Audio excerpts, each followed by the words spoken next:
પાણીની બોટલ અને ઘઉંની પ્રક્રિયા।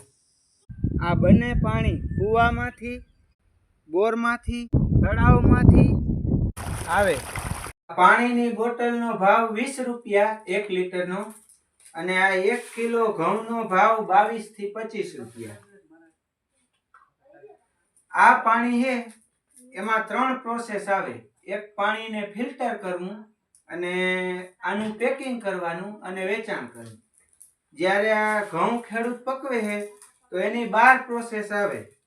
ખેતી કરવી, વાવેતર કરવું, પિયત આપવા 10 થી 12, પછી નેદવું, ખાતર છાંટવું, દવા છાંટવી, ભૂંડ, ઢોર, રોજડા વગેરેથી પાકને બચાવવો, પછી હાર્વેસ્ટિંગ કરવું, ઘઉં સાફ કરવા, પેકિંગ કરવું, વેચાણ કરવું અને આ 120 દિવસ આ પાણીનું ફિલ્ટર થાય ઘઉંમાં તો આ ઘઉં તૈયાર થાય છે। જય જવાન, જય કિસાન।